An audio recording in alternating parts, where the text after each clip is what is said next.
Sa lalawigan ng Nueva Ecija, makikita ang pinakadulong bahagi ng Pampanga River. Ito ang Dupinga River, ang itinuturong dahilan ng punot dulo ng pagbaha. Sa karatig lalawigan ito, katulad ng Bulacan at ng Pampanga. Dito makikita guys, na meron silang tinayong maliit na hydroelectric power plant na ginawa ng kumpanyang Alternergy at nagsisilbi itong pinagkukunan ng kuryente sa lalawigan ng Nueva Ecija. Ngunit ano nga ba ang koneksyon nito sa pagbaha sa lalawigan ng Bulacan at ng Pampanga? Sa vlog na to guys, ay tutuklasin natin ang punot dulo ng pagbaha sa lalawigan ng Pampanga. So tara guys! Samahan niyo akong tuklasin ang pinanggagalingan ng pagbaha sa lalawigan ng Bulacan at ng Pampanga. Let's go!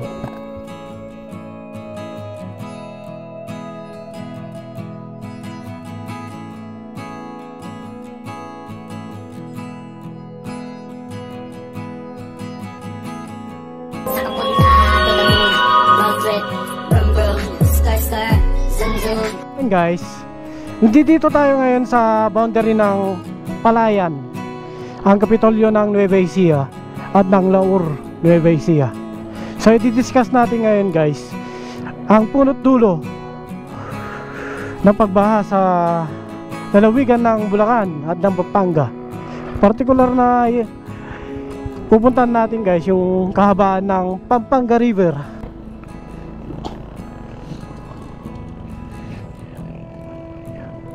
Itong bayan ng Laur guys, ito yung pangatlong napeperwisyo every time na nag-overflow ang Pampanga River.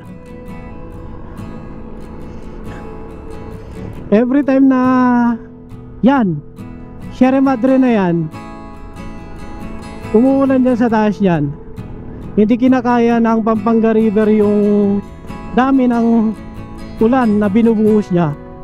Ito yung pangatlong binabaha. Bukod dun sa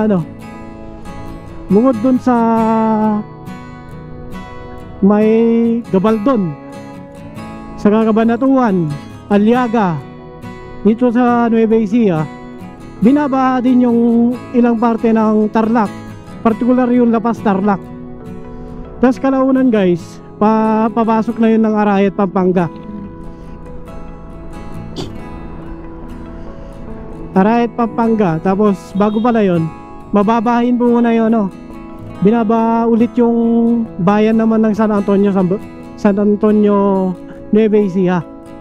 So pa-approaching na tayo na guys ng Bato Pere Bridge.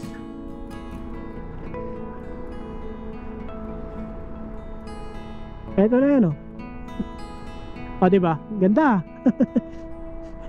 Meron tayong nakikita dito ngayon na Sea of Clouds. Tapos ito yung Pampanga River guys, Yan yung sinasabi kong pangatlo sa mga naapektuhan every time na nagkakaroon ng habagat. Yung mga kubo na yan, was out yan.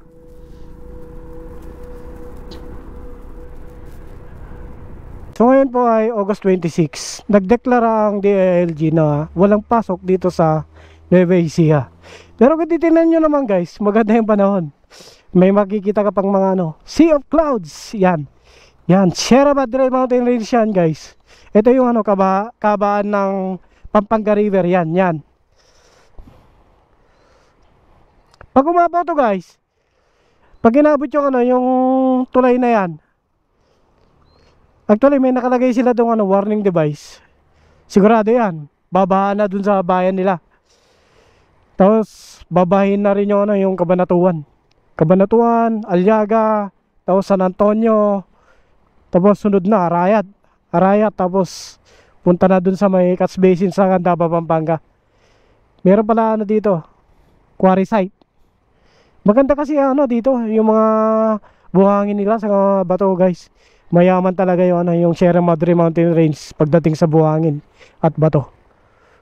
Dami Sea of Clouds. Ganda.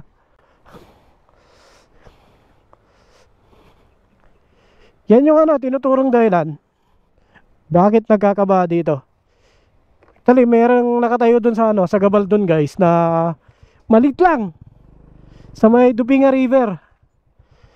Actually, meron dun nakatayo dati, Dupinga Dam.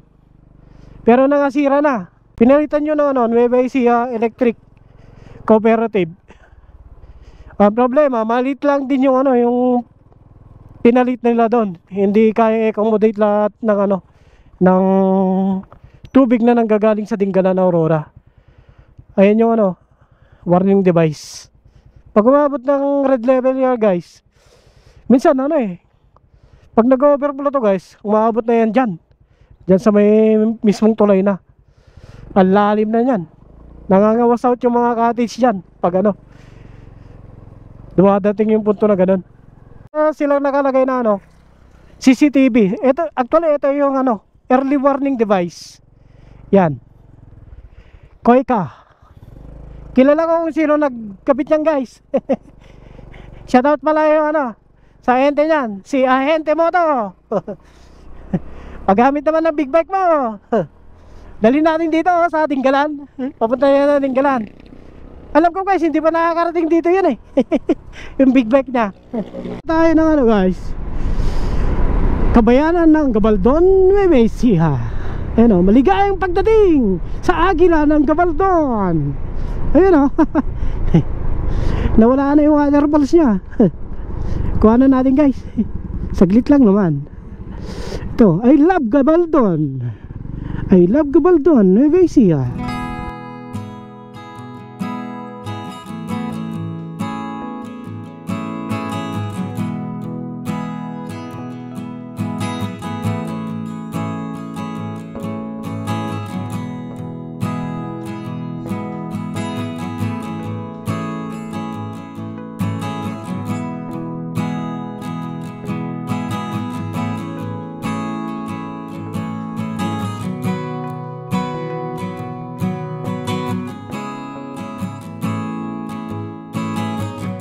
Yung holiday dito sa Nueva Ecija.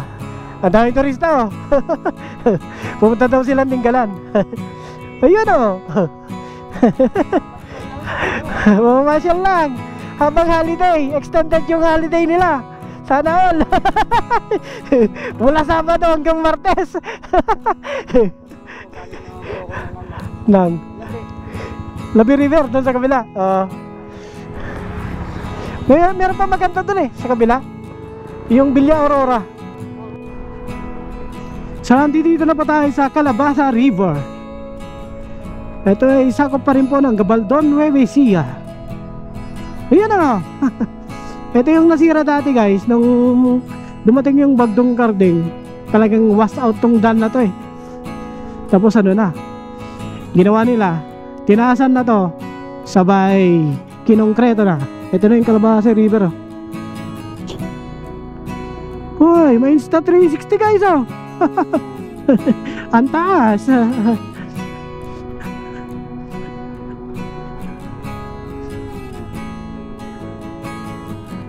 Diba? I love Gabaldon. Ito yung mga cottage nila dito guys. Ganda dito. Ayun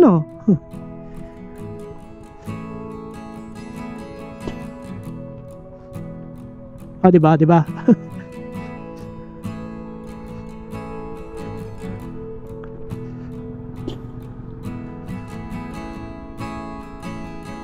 Ito yung pangalawang napipinsala every time na nag-overflow yung Pampanga River. Ayun pa yun sa may Gabaldon, Nueva Ecija. Sea of Clouds. Yan yung Sierra Madre Mountain Range. Meron na pala ATV dito. Grabe, ganda. Yung kalabaan dito sa guys, sa may Calabasa River. Yan? Purong yan, gulayan. Taniman ng mga gulayan. Sitaw, upo, talong. Yun yung mga tinatinam nila dito. May mga sili pa. Nangawas out dyan nung bagyong Karding. Nalugi sila. So ito na po yung ano, Calabasa River. Ayan o. Oh, labig ng tubig. Dito guys, lumilinaw na yung tubig. Samantalang dun sa may ano, Bato Ferry Bridge, malabo pa rin. Kasi meron dun yung bundok dun, may mga putik kasi na umahalo dyan. Kaya madumi pa rin yun dun. Abutin pa yun na 1 linggo bago malinis yun. Yung kasi katubigan ng ano guys, ng Tubiga River, dun sa, galing sa kabundukan ng Tinggalan, bago makarating yan ng Masantol, Pampanga, abutin niya ng ng 1 araw. Yung ATV nila dito guys, ang renta daw 1 oras 800. Yung kubo dito 800 din. 1 buong araw na. Ano guys ibang segment ng Calabasa River na may mga cottage na rin. Ito bago lang to. Pero marami din nagpupunta dyan kasi meron sila dun meron siyang tawiran na bridge. Parehas lang naman tubig dyan. So ito na yung guys, yung kabundukan kung saan makikita yung Tubiga River. Doon sa may landslide na yun guys, doon located yung Tubiga River. Diyan din yung nakatayo yung yung maliit na dam. Tingnan natin kung makukuhanan ni Neo mamaya. Sana kayanin niya. So ito na yung guys, tulay ng Tubiga Bridge. So nandito na po yung ayun, yung nakikita nyo yan. Yun yung dating yung lumang dike dito, lumang dam. Pero meron pa yan mas mataas dyan sa taas. Dyan, ayun kuha na natin mamaya. Doon lang, pwesto lang tayo dito. Bawal kasi dito guys.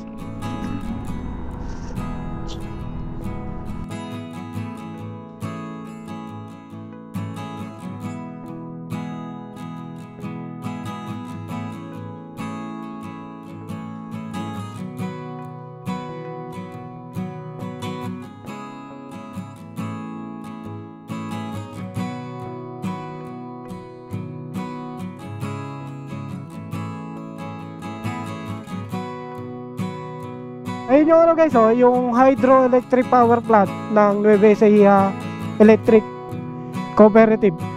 Maliit lang yan. Akala ko dati malaking dam yung tinatayo dyan. Hindi bala, maliit lang. So hindi niya kayang saluhin yung mga tubig na nanggagaling sa kabundukan ng Sierra Madre, particular dyan sa may Tinggalan. Grabe. Ito lang yung nakikita natin guys, pero mas mataas pa yun sa likod niyan, yung mga kabundukan.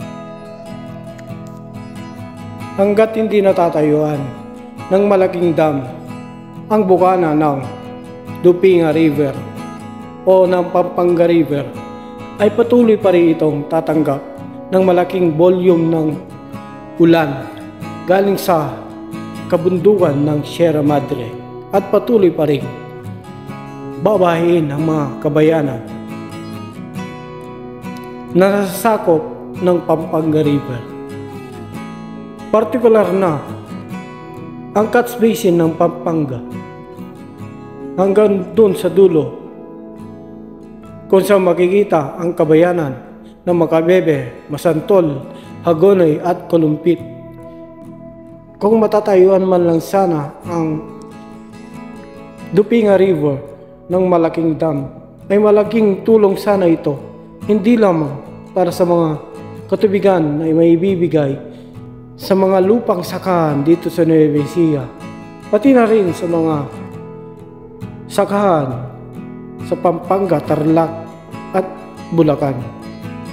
At magbibigay din ito ng karagdagang pagkukunan ng kuryente dito sa Region 3. Malaking tulong din sana ang itatayong malaking dam dito sa Pampanga River sa pagpigil sa naranasang mga pagbaha, hindi lamang dito sa lalawigan ng Nueva Ecija, pati na rin sa Tarlac, lalo-lalo na sa lalawigan ng Pampanga at ng Bulacan. So hanggang dito na lang po ang vlog. Marami pong salamat sa inyong panonood.